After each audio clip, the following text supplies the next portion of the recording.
مساءكم سعيد مشاهدينا الكرام، مرحبا إلى لقاء جديد ومتجدد من برنامجكم 212 سبور على قناتكم 212 نيوز.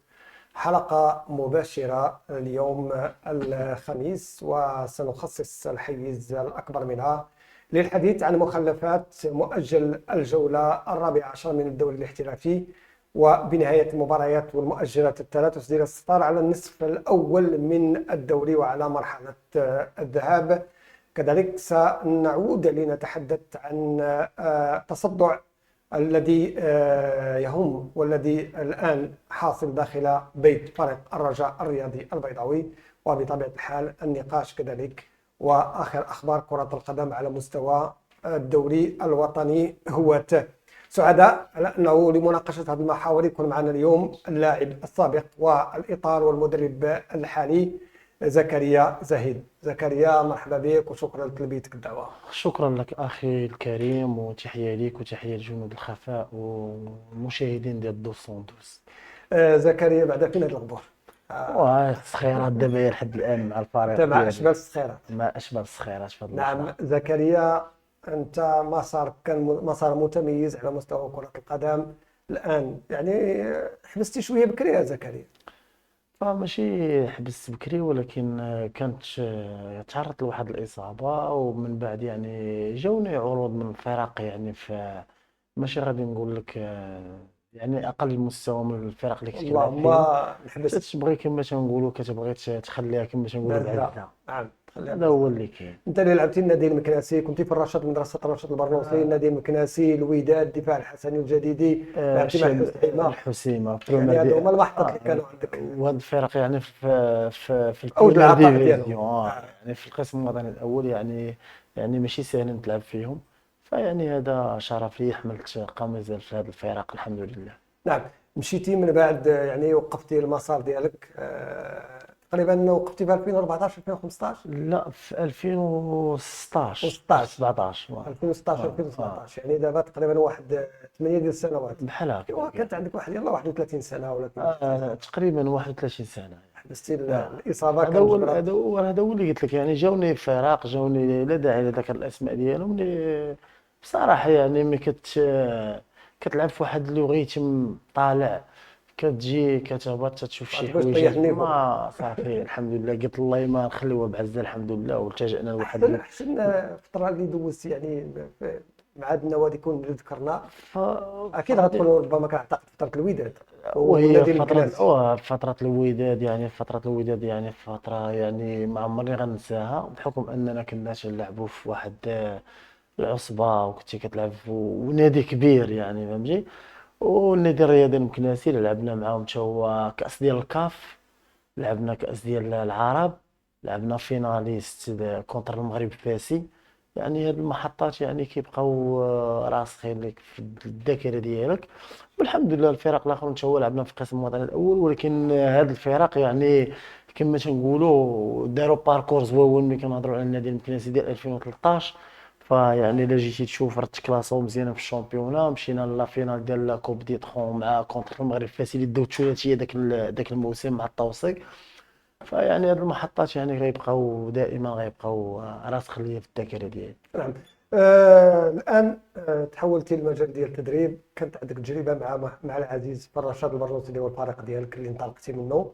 آه الان اختاريتي على انك انت تتحمل مسؤوليتك كمدرب ديال فريق اشبال الصخيرات اللي ممارس بالقسم الوطني التنهوات بشطر ديال الشمال الغربي. يعني كيف جاتك التجربه خصوصا في الانديه ديال الهواة؟ فبصراحه يعني اول حاجه نسيتي واحد التجربه دوزتها مع اولمبيك اسفي، ادجوا مع السي عبد الرحيم طالب. آه. دزت معاه في اسفي. عاد خديت التجربه الثانيه، يعني هي مع السي العزيز، يعني مشكور، اللي دزت معاه في فريق رشاد البرنوسي مع السي حميد اللي كان مدرب ديال الحراس. يعني في جوج تجارب يعني خديتهم، يعني استفدت منهم بزاف د الحويجات. والحمد لله دزت مع اوطور اللي حتى هما كانوا لاعبين سابقين، يعني استفدت منهم بزاف ديال الحويجات، والحمد لله يعني حنا مازال تنستافدوا. وهذا الموسم يعني خديت الزمام من الامور، وخديت مدرب ديال فريق ديال اشبال الصخيرات اللي الممارس في قسم الهواج. فالحمد لله يعني هذو هما التجارب وهذو هما المحطات اللي كان وهي بداية، هي انطلاقة ضروري على أنها تكون البداية، ويكون من بعد منها إن شاء الله النجاح والاستمرارية وتحقيق. يعني كما برزتي كلاعب، كمدرب كذلك ان شاء الله. عندك مسار كذلك اللي يمكن أنك تحقق به مجموعة ديال الأحلام ديالك. زكريا، فجينا أولا نتكلموا على المباريات. تبعتي شوية المباريات يوم أمس، ختام ديك المؤجلات ديال الجولة 14. نهضة بركان الفوز ديالو على فريق شباب المحمدية فهو كيدق مسمار آخر في نعش فريق شباب المحمدية. فوز جديد أعطاه الصدارة وأكد له الصدارة، ولكن في نفس الوقت هو ألزم أكثر الوضعية ديال الفريق ممثل فضالة. يعني اللي جينا نتكلموا بيان سور ملي كتكون اونترينور ولا كتكون دزي كجوار، يعني اوبليجي كتابع المباريات ديال القسم الوطني الاول ولا القسم الوطني الثاني ولا بزاف ديال، ولا حتى الهوات كتمشي باش تراقب كتشوف لادفيرسار ديالك. فيعني تبعت ليله الامس يعني المباريات اللي تجراو. فيعني غادي نقول لك فريق النهضه البركانيه يعني فبصراحه يعني هاد ال 15 مباراه الاولى يعني ظهر بواحد الوجه المختلف على المواسم اللي فايته. كنشوف بان شباب المحمديه يعني غادي نقول لك بلغه ديال الكره. فيعني كنشوف بانه فريق يعني مساله وقت. فهو استقلب. فهو غادي يكون يعني من في القسم الوطني الثاني. فمساله ديال الوقت بحكم الى هضرنا على الارقام فغادي نشوفوا بانه خاص 15 مباراة ديال الشطر الثاني، يعني خاصو ينتصر فيهم كاملين باش وخصوصا يلا. كهاد السنة كاين البراج. هاد السنة كاين البراج من غير 15 و16 اللي كيطيحوا، وكاين 13 14 غيلعبوا خاصو على الأقل يجمع واحد 40 نقطة. 40 نقطة على ثلاثة نقاطات اللي عنده هي 43 نقطة. يلا يقدر ما منين يلعبش غيجيبها. البراج. فيعني مسألة ديال الوقت كما قلتها لك. فيعني صعيبة عليهم 15 ماتش يعني يحققوا انتصارات كاملين. فكنشوف بأن فريق المحمدية غادي يكون اوت في الروتور. فريق رجعوا لك البركان. فبركان يعني شابو ليهم، داروا واحد لالي انكرويابل. يعني كنشوف بان فريق النهضه البركاني يعني غادي يكون في الشطر الثاني غادي يكون منافس على البطوله. نعم. نهاية الشوط الأول كيتضح على أنه يمكن كاين ملامح البطل، وكاين ملامح ديال الفريق اللي غيغادر.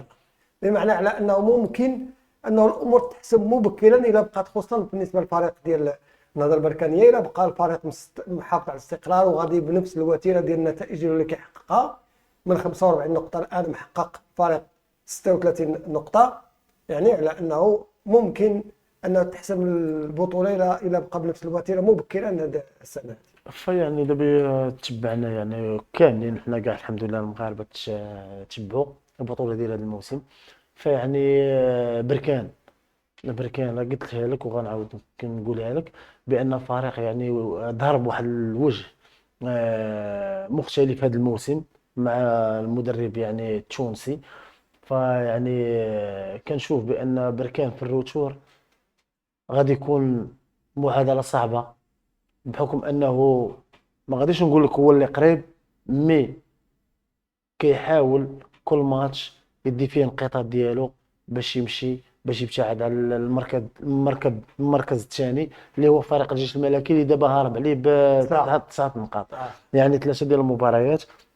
فكنشوف بان بركان قلتي واحد الكلمه زوينه هي بان الفرق اللي غتلعب على البوديوم راه بانت والفرق اللي غتلعب غتكون اوت يعني راه باينه. يعني نهضروا على الاسفل الترتيب راه باينين والفرق المقدمه راه غادي يكون ديما الرجاء الوداد الجيش بركان وغادي تعود لفريق الرجاء. نعم.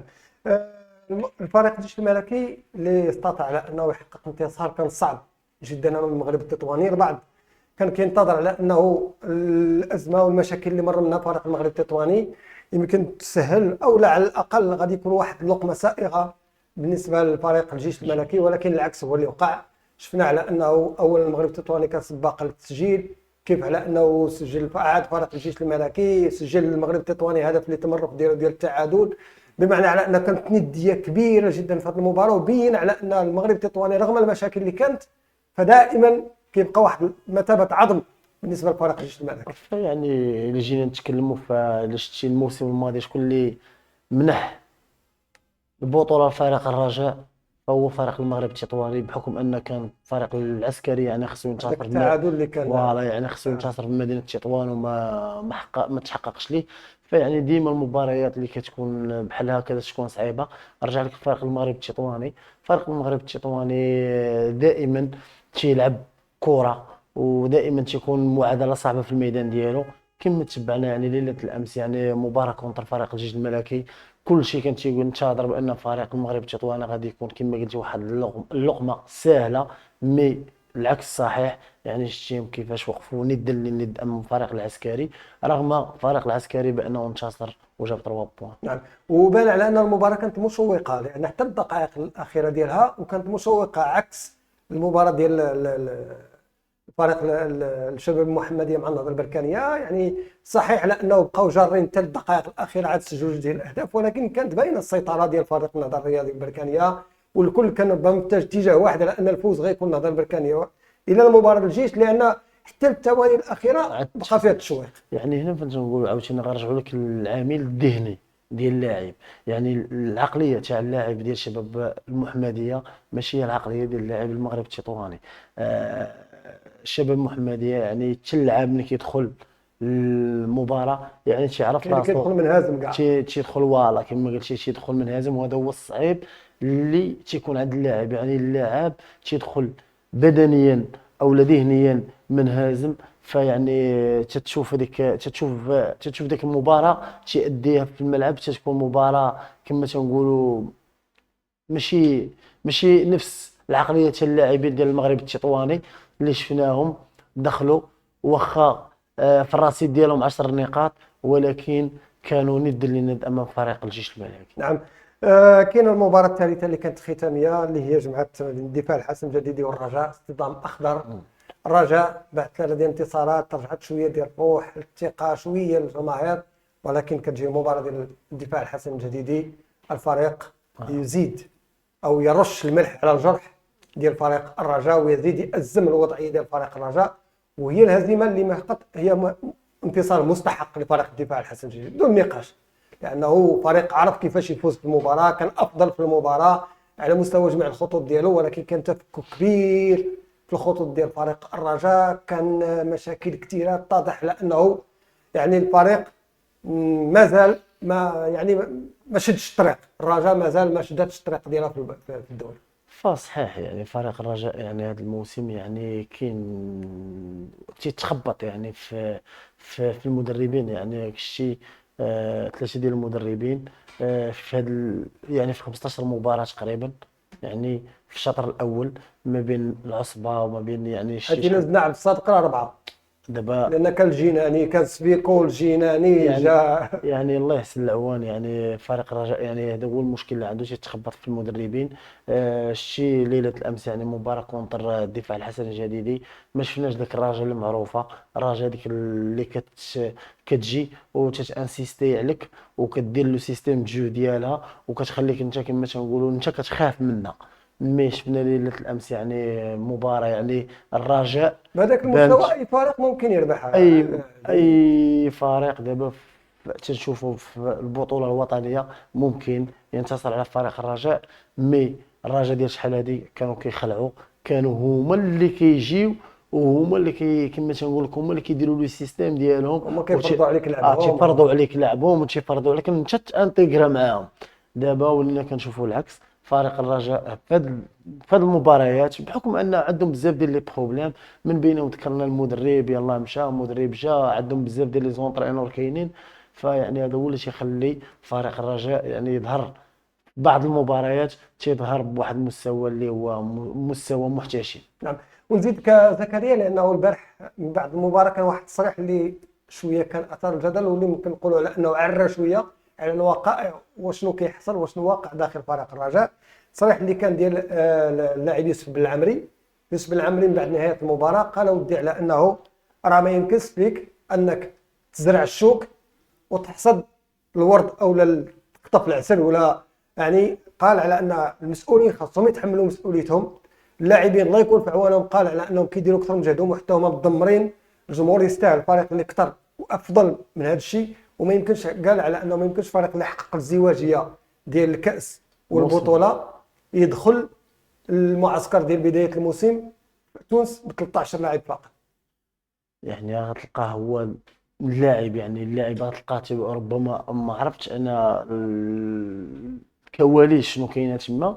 مي انا كنشوف بان فريق الرجاء بصح صحيح الكلام ديالو اللي قال، فما يمكنش الموسم الماضي يعني ازدواجيه ديتي الشامبيون وديتي لا كوب. يعني يمشي لونترينور اول حاجه، كانت هي الضربه ديالهم الضربه القاضيه بلي يمشي المدرب. صحيح بزاف ديال الجماهير تقول لك بان الرجاء حنا اللي كنديروا المدرب حنا كندير، ولكن المدرب يعني عرف اللاعبين، عرف الكواليس ديال صحيح. فريق الرجاء، عرف المكتب، عرف العقليه ديال الجمهور. يعني العام اللي فات السنه الماضيه يعني شفنا بان فريق الرجاء دار واحد الباركور اللي باركور شابو ليهم. فيعني الكلام ديالو صحيح. فما يمكنش لك تزرع الشوك وتحصد الورد. يعني هو ربما تيهضر على المسائل الماديه، حيت ملي كتدخل 13 لاعب صافو دير بان بزاف ديال اللاعبين باغي المستحقات ديالهم، اولا بزاف ديال اللاعبين يعني ما موفرتيش ليهم هذوك الاشياء اللي كانت الموسم الماضي. فيعني ربما كنشوف الكلام ديالو بانه كلام صحيح. نعم. واكثر من ذلك لانه الان ما بقاش الامور غير فقط مرتبطه بما النتائج على مستوى رقعه الملعب ما كاينينش. كاين تصدع كذلك داخل البيت الرجاوي، داخل الهيئه ديال المنخرطين برلمان الرجاء كذلك في تصدع، لانه اللي بلغنا على انه المشكل اللي كان وقع يوم امس من بعد التصريح ديال ايتمنا ودوك البلاغات اللي كانوا ديال الرجاء لا ديال المكتب ولا ديال الرئيس ولا ديال المنخرطين اللي كيدينوا فيه التصريح ديال هشام ايتمنا. فكاين بعض المنخرطين داخل مؤسسه الرجاء اللي عارضوا انه يكون ذاك البلاغ ضد ايتمنا، لدرجه انه قالوا لهم احنا هذاك الامر لا يستحق على اننا نوقفوا عليه ونديروا عليه بلاغ ونديروا. وكاينين للاسف لان اليوم حتى بعض المنخرطين، وهذا كان مشكل لان هذا مشكل فاش في القانون، قانون المنخرط، لانه الان اصبح متجاوز هذا قانون ديال 95. يعني الان دخلت الشركات، دخلت اشياء اخرى. كان باقيين كنهضروا على المنخرطين، باقيين كنهضروا على ثلثين، باقيين كنهضروا على منخرط اللي كيجي كيولى عنده بزاف ديال الامتيازات. المنخرط راه هو المنخرط اللي كينخرط في الهموم ديال الفريق، ماشي منخرط اللي كيجي كيقلب على الفي اي بي باش يجلس ويقلب على الباركينغ فين يحط طوموبيلته ويقلب. وللاسف هذا الشيء واقع الان. كاين بعض المنخرطين في الفروق اللي هذا هو الهم ديالهم، باغي يشد الفي اي بي يجلس مقاد يتفرج في المباراه، وباغي حتى هو الباركينغ فين يدخل طوموبيلته ويحطها في التيران يعني بحال الناس وصافي. دونك هو افضل 20,000 درهم ديال الشهر. كاين الجماهير اللي كتخسر 50 60,000 درهم وكتجي كتعذب وكتجلس فوق التراب وفوق الحجر وفوق. يعني المنخرطين للاسف هذا مشكل ديال الانخراط. نمشيو كرة القدم على مستوى الهواة. يعني الفريق ديالكم نتوما الان فهو فريق اللي المركز اللي كيحتلو هو المركز 12 ياك. عندكم 11 نقطة، عندكم 3 انتصارات، 2 ديال التعادلات و6 ديال الهزائم، سجلتوا 2 وعليكم 17. عندكم مشكل على مستوى الدفاع. عندنا مشكل على مستوى الدفاع. الا جيتي تشوف هذوك المباريات اللي انهزمنا فيهم على الاكستيريور، يعني كنهازموا وحنا تنكونوا ديما منتصرين. يعني الا جينا نتكلموا المباريات اللي انهزمنا فيهم، لا في سيدي مومه، لا في النواصر، لا في مباريات اللي انهزمنا فيهم، ديما تنكونوا منتصرين. تيكونوا اخطاء يعني احنا ما نقولوش اخطاء ديال الدفاع، ولكن اخطاء ديال المنظومه الدفاعيه كامله. فيعني الحمد لله يعني مع البريزيدون جلسنا وغنصلحوا غنصلحوا هاد الحويجات ان شاء الله، باش في الروتور ان شاء الله. عندكم الميركاتو الان الوقت يعني تحدد الموعد ديال الميركاتو، لان من قبل كان الحديث على البدايه ديال فاتح ديال يناير. الان تنسق مع العصبه الاحترافيه لا بالنسبه لكره القدم الهواة ولا كره القدم النسويه. عندك اسبوعين ديال الميركاتو من 15 يناير حتى ل 31 من شهر يناير. فوالا يعني احنا دابا مقبلين على الميركاتو. فان شاء الله يعني غادي ضروري يعني مع البريزيدون الاخوان اللي في معنا في ستاف، سي هشام ولا سي سفيان سي سمير، يعني غادي نجيبوا لاعبين ننتدبوهم اللي تكون عندهم ليكسبيريونس، باش نحاولوا ان شاء الله في يعني نحاولوا في الروتور نديروا باركور احسن من هاد. نعم.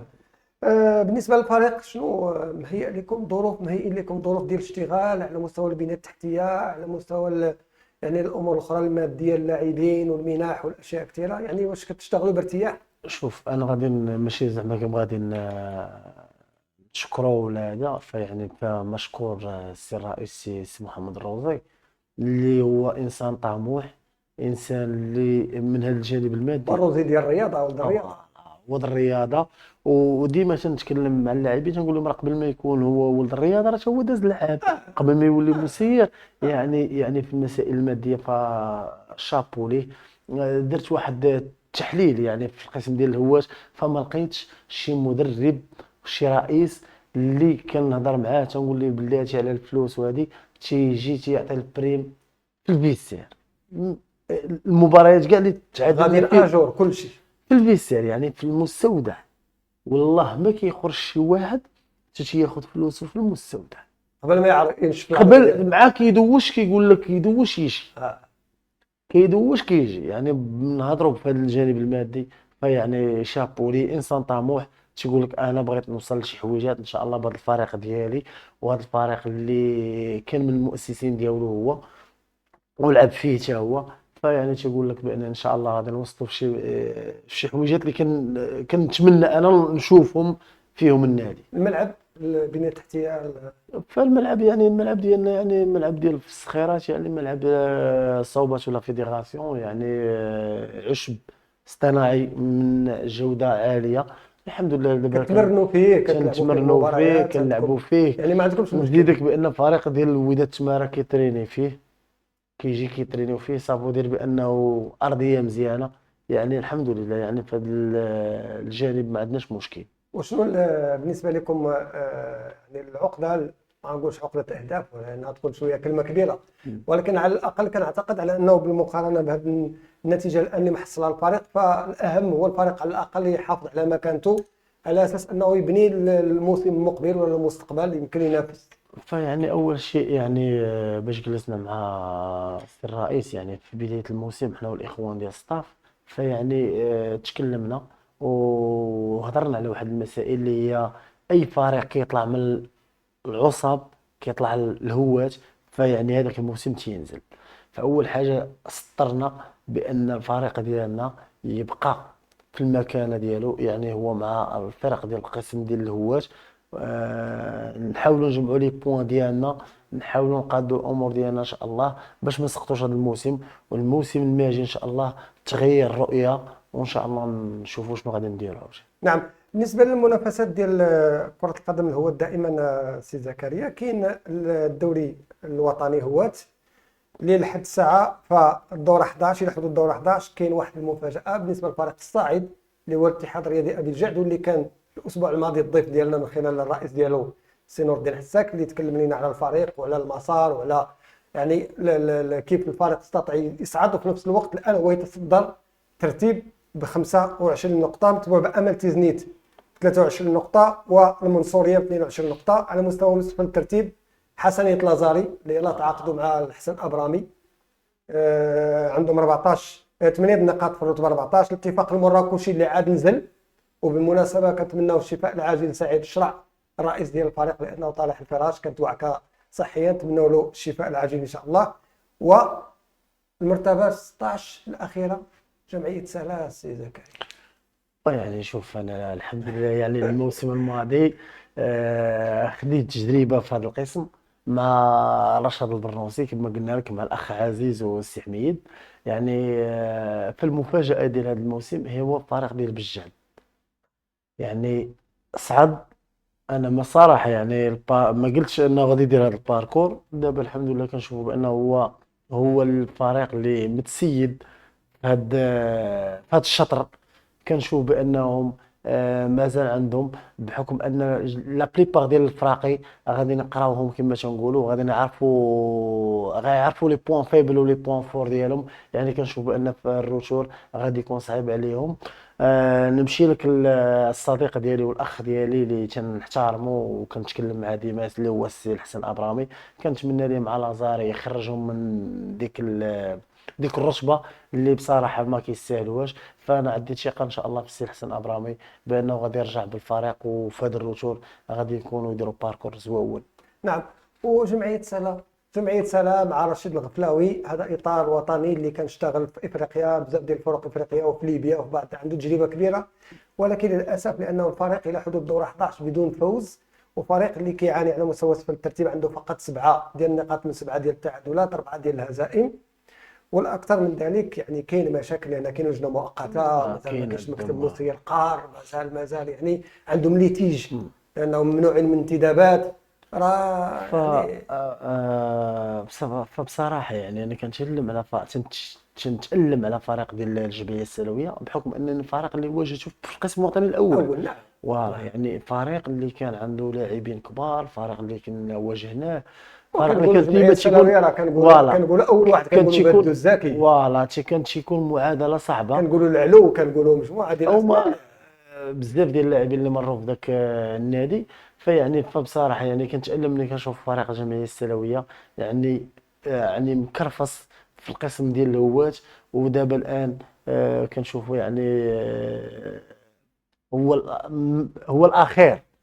يعني كنت كنتمنى نشوفه بانه هو اللي غيلعب على البوديوم ويرجع للمكانه ديالو الطبيعيه اللي هي القسم الوطني الاول. اليوم كنشوفوا فريق الجمعيه السلويه يعني تينضحر كما كانوا كانت انضحرت النادي الرياضي المكناسي. الحمد لله ولا الرجالات اللي رجعوا القسم الوطني الاول. فكنشوف بان فريق الجمعيه السلويه فهذا الموسم فيعني صعيب، غيكون صعيب، صعيب موسم بزاف، كارثي. صعيب ليه بزاف. صعيب. بالنسبه للقسم الثاني على مستوى شطر الشمال، القسم الثاني دائما دور 11 كاين الفتح البيضاوي والشباب الرياضي البيضاوي اللي عندهم 23 نقطه في الصداره. اتحاد سيدي قاسم اللي رجع رغم ذلك الفريق حتى الرتبه الثالثه الان عنده 21 نقطه. وعلى مستوى سفل الترتيب قدس تازه 14، الرتبه 14، الرتبه 15 التكوين المهني. التكوين المهني فريق اللي عنده ملعب، عنده مؤسسه، عنده ها هو يعاني. وإلا جينا نشوفوا 16 يا حسرة هلال الناظور. وهلال الناظور من الفرق اللي حتى هي كانت كبيره. فيعني يعني هذا القسم يعني صعيب. كنشوف بان انا اللي عجبني بصراحه يعني هو الصديق ديالي مهدي العامري اللي كان لعب معايا في النادي الرياضي المكناسي. هو اللي دابا الان شاد فريق ديال سيدي قاسم. كنشوفهم تفرجت فيهم واحد جوج ديال المباريات فشفتهم بانهم فريق تيلعب الكره فريق. وعائلة العامري راه معروفة، بيان عائلة سور يعني رياضية كلها، ها العامريات المدرب ها كاملين الرئيس ها كلهم المفتيين. يعني كلهم يعني عائله كرويه. يعني دابا كنشوف بان مهدي هو اللي شاد فريق ديال اتحاد سيدي قاسم. دابا الان يعني المرتبه الثانيه، المرتبه الثانيه كنشوف بان غادي اللي غيحسب هاد الصعود ديال هاد الانديه هو المواجهات المباشره اللي غتكون بيناتهم. فاللي غادي ينتصر هو اللي غادي نعم. على مستوى يصعد. شطر الجنوب نجاح سوس المرتبة الأولى ب 24 نقطة، مستقبل المرسى 22 نقطة، الرتبة الثالثة نهضة القارة وأولمبيك مراكش 21 نقطة. أسفل الترتيب كاين مولودية الداخلة. شوف الآن الفروق ديال الجنوب، مولودية الداخلة 10 نقاط، نجم أوسر 8 نقاط، ونجم الطرفاي اللي السنة الفارطة كان مميز هذه السنة. وعلى اللي بلغنا على أنه الفريق عنده ضائقة مالية كبيرة جدا، واللي أثرت على الفريق الآن وكيأدي الثمن ديالها في المركز الأخير. فالكلام ديالك الكلام ديالك لخص كل شيء. لان دائما الفريق اللي تيكون عنده معاناه ماليه او لا تيكون عنده انشقاقات يعني داخل المكتب فيعني هو اللي كيؤدي به لهاد المراتب. نشوف لك مستقبل مرسى. مستقبل مرسى يعني انا كانت عندي واحد السنه الماضيه يعني مشيت يعني غير درت في المدينه ديال العيون وكنت مع السي المريني محمد اللي هو كابيتان كان معايا يلعب معايا في هو النادي. مدرب حاليا الآن. لا يعني كان عندهم الموسم الماضي ولكن هذا الموسم آه. مشى. يعني شفتهم يعني الرئيس وعندهم واحد العقليه واحد العقليه زوينه يعني كيبغوا النادي باغيين يطلعوا به. فكنشوفوا بانهم دابا ما جاتنيش غريبه بان شفتهم بانهم في المرتبه الثانيه. فكنتمنى هاد الانديه يعني ملي تيكون عندهم رئيس بحال هكا عنده عقليه ديال تيطمح فكنتمنى ليه ان شاء الله يصعد. لأنه هو رئيس الفريق، رئيس الجماعة ديال المرسى، واه عنده إمكانيات مادية لأنه هو مستثمر كذلك، عنده ملعب خاص في المرسى، لأنه الناس اللي ما تعرفوش بزاف على أن برافو المرسى عليك. بعيده واحد 22 كيلومتر على مدينه العيون، وهي اللي فيها فم الواد، هي البحر ديال اللي فيها المرصد ديال مدينه العيون. والرئيس عنده مشاريع تما. عنده مشاريع تما، ويعني محب وعاشق لكره القدم ولا الرياضه عموما. غير باش نختموا بالنسبه للاخبار اللي كاينه الان حاليا، على انه اللجنه التاديبيه تحيل الملف ديال واحد من الفرق اللي معاكم، اللي هو رئيس ديال فريق النواصر بوغو، لانه في المباراه اللي كان ديال النواصر مع النسمه الرياضيه، فعلى حساب ما كاين في التقرير على انه تم الاعتداء على الحكم لفظيا ولا ما عرفت شنو. من بعد فتم العرض ديالها على اللجنه التاديبيه، ولكنها الان فهي كتحيل هذا الملف لجنه الاخلاقيات. الحاجه اللي كتحل على لجنه الاخلاقيات كتولي الامور ديالها شويه صعيبه. وهنا المسئلين واخا كيكون الدم سخون، ولكن خص الانسان يفكر، الانسان يعرف في كيفاش اش غيقول وامتى غيقول. فبصراحة يعني يعني الله يحسن العوان. دابا أنا دزت كوم جوار ودابا كوم اونترينور، فيعني في هذيك المرحلة في هذيك الوقيته كما تنقول، فاش يكون بنادم كما تنقول وتيكون الدم سخون الله يحسن العوان. يعني عفا الله عما سلف.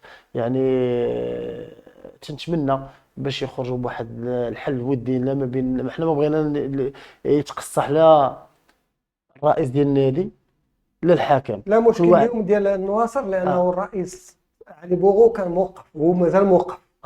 اليوم اللي خدا الامور هو الابن ديالو، وملي كتكون بحال الفريق ولات مرتبطه بهذه القضيه ديال السوابق وديال المشاكل وديال يعني هذيك الامور اللي ربما الابن كنعرفوه باقي شاب، باغي فرقته توصل، كان عنده واحد الحماس، عنده واحد العشق للفريق، عنده تكافح احتقاق الباقي.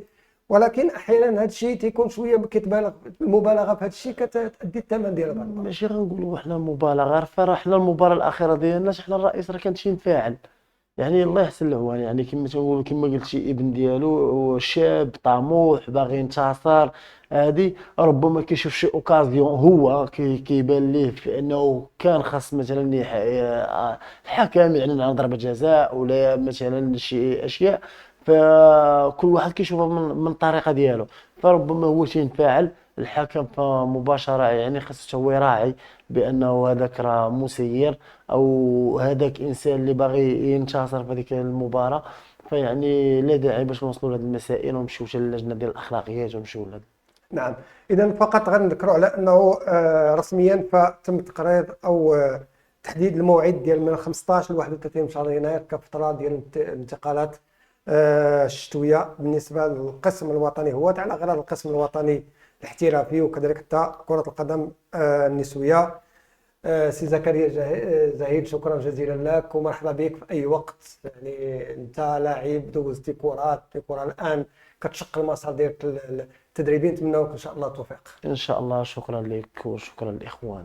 نعم، اذا شكرا للزملاء التقنيين لامن النقل المباشر لحلقه اليوم، المهدي وكذلك مصطفى. اللقاء يتجدد غدا ان شاء الله وحلقه جديده وموضوع اخر. دائما نقلب الصفحات والملفات على قناه 212 نيوز وبرنامج 212 سبور. في امان الله.